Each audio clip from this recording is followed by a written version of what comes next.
यह कहानी एक बहुत ही गरीब परिवार के लड़के की है। वह पढ़ने में बहुत ही होशियार था। उसके घर में पैसे की अच्छी आमदनी न होने के कारण उसके माता पिता अपना निजी निवास, जो कि मध्य प्रदेश राज्य में था, उसको छोड़कर पंजाब में जाकर रहने लगते हैं और रोजी रोटी कमाने लगते हैं। वहाँ भी पैसे की वह ज्यादा आमदनी नहीं थी, लेकिन परिवार का गुजारा हो जाता था, इतना ही पैसा मिलता था और वह सरकारी स्कूल में जाकर पढ़ाई करता। ऐसे ही दिन व्यतीत होता रहता है।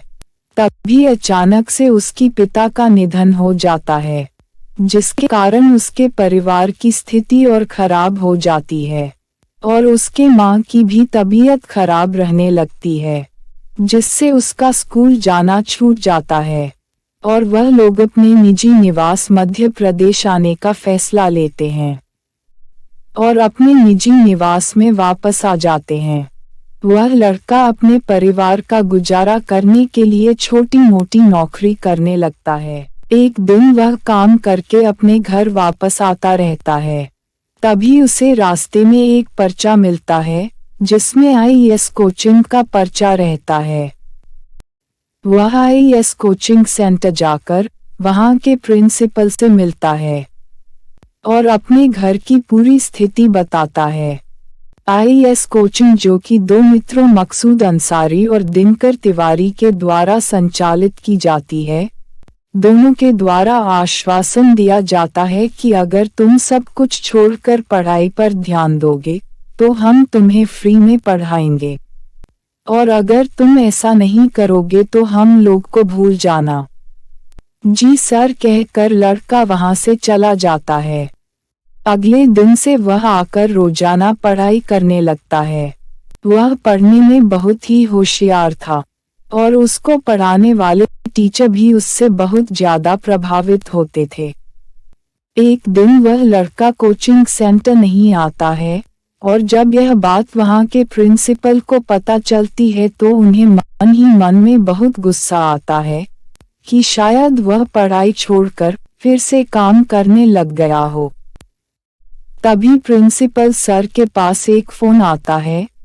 वह फोन और किसी का नहीं बल्कि उसी लड़के का रहता है और वह बताता है कि मेरे माँ का निधन हो गया है, मैं 4 दिन बाद स्कूल आऊंगा।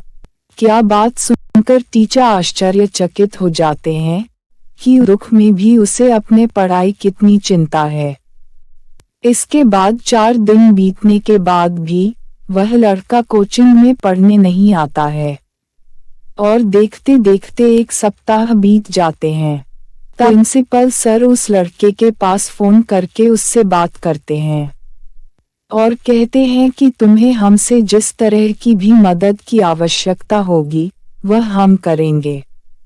शर्त यही है कि तुम अपनी पढ़ाई नहीं छोड़ोगे। इसके बाद वह आकर पढ़ाई करता है और अच्छे अंक से अपने बोर्ड की परीक्षा में उत्तीर्ण होता है। अच्छा परसेंटेज लाने की वजह से उसका सरकार द्वारा दी जा रही निःशुल्क शिक्षा संस्थान में चयन हो जाता है और वहां उसे खाने से लेकर पढ़ाई तक कोई भी खर्चा नहीं उठाना पड़ता है। सब खर्चा सरकार की तरफ से रहता है। यह कहानी ऐसे छात्र छात्राओं के लिए मार्गदर्शन है जो पढ़ने में बहुत अच्छे हैं, लेकिन उनके घर में पैसे की परेशानी होने कारण या अन्य दिक्कतों की वजह से आगे नहीं पढ़ पाते हैं। और हम ऐसे कोचिंग सेंटर और अध्यापकों की सराहना करते हैं जो बच्चों के भविष्य को लेकर इतने सजग हैं कि अपने पैसे के बारे में न सोचकर बच्चों के भविष्य के बारे में सोचते हैं और उन्हें फ्री में कोचिंग क्लास उपलब्ध कराते हैं, तथा जो बच्चे बोर्ड क्लास की परीक्षा में 80% से ज़्यादा अंक लाते हैं, ऐसे बच्चों की पूरी फीस वापस कर दी जाती है।